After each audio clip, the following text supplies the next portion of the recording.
Você sabia que um dos principais produtos do mercado fitness atual vem do resíduo da produção de queijos e derivados do leite? O famoso pré-treino em pó solúvel, whey protein, se origina da separação das proteínas presentes no soro do leite, que costumava ser descartado na produção de queijos, dos outros componentes do líquido, como água e lactose. Mas como o resíduo industrial se tornou um produto tão popular? A obsessão por proteína, notável principalmente nas redes sociais, é resultado de uma estratégia de marketing da indústria de laticínios que criou o senso de necessidade de suplementação proteica. Porém, principalmente no Brasil, onde fontes de proteína animal e vegetal são até mais acessíveis do que o whey, é questionável quão real é essa necessidade, dado que não há estudos comparativos entre o whey e as demais fontes de proteína para determinar qual seria mais vantajosa para a formação de músculo. O problema da obsessão por proteína é que o seu consumo da maneira que é promovido leva a uma quantidade enorme de aminoácidos excedentes no organismo, que são convertidos em reserva energética pelo fígado. Portanto, quanto maior o excesso de aminoácidos, maior é o desgaste do fígado. Assim, a longo prazo, os efeitos do marketing do whey levam à falência hepática. Contudo, não é a primeira vez que o marketing é precursor de uma fake news em saúde. No início do século XX, a Nestlé investiu em propagandas que incentivaram a substituição de leite materno por leite condensado, a partir da afirmação de que o produto seria igualmente ou até mais nutritivo. A imagem é o exemplo dessas propagandas e evidência do incentivo ao aleitamento artificial feito pela Nestlé, uma vez que relata a chegada do leite moça no Brasil e afirma que substitui com grande vantagem o leite fresco, em todas suas funções, com ênfase na alimentação infantil. Ideia que é reforçada pela imagem de uma mulher cuidando de um bebê. Essa construção textual e imagética induzem a crença de que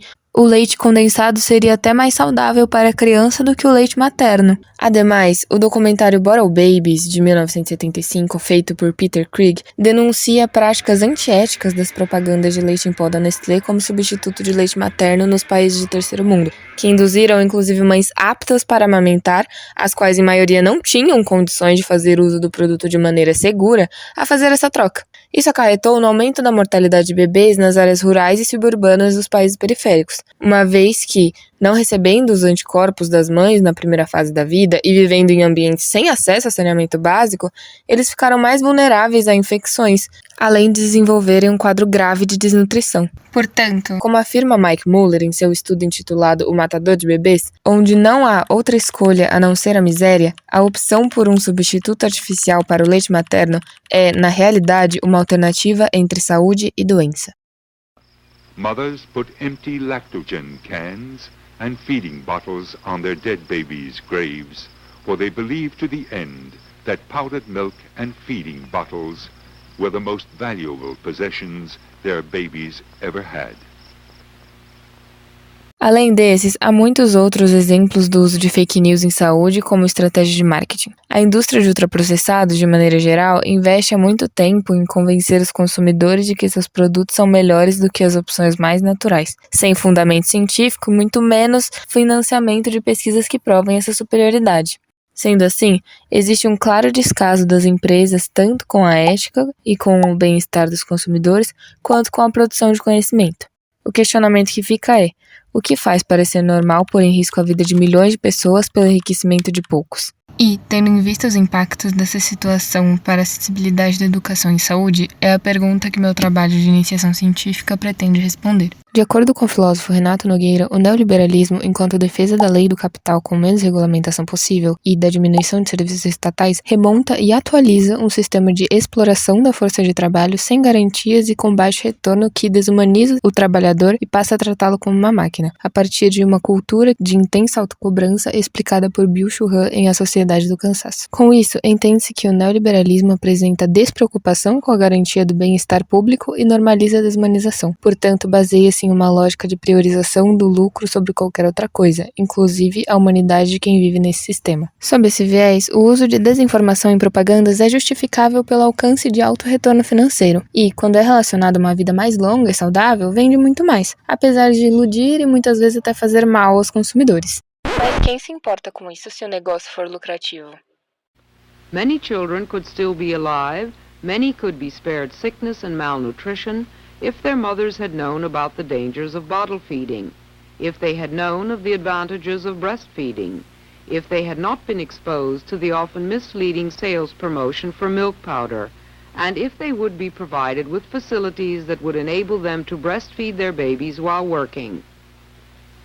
O mais intrigante é que não se trata de uma prática adotada apenas pelas grandes indústrias e corporações, mas também por indivíduos. Lair Ribeiro, médico e escritor, defendeu e vendeu curas e tratamentos alternativos sem fundamento científico, um desses aderido pelo jornalista Marcelo Rezende que, no desespero do estágio terminal de câncer no pâncreas, abandonou o tratamento convencional para seguir as orientações de Lair. Segundo relatado no episódio O Rei Lair, do podcast Ciência Suja, quando a família percebeu que Marcelo só estava piorando e quis voltar para o tratamento convencional, eles não só foram impedidos, como também foram deixados desamparados por Lair Ribeiro até depois da morte do jornalista. Esse caso, junto às outras diversas pseudociências propagadas pelo médico, evidencia o relatado no ensaio A Nova Razão do Mundo, ou seja, o neoliberalismo como não apenas política econômica, mas também como racionalidade dominante. Assim, concretiza-se a concepção de um sujeito neoliberal inteiramente imerso na competição mundial e que coloca a maximização do lucro e seus interesses acima de tudo.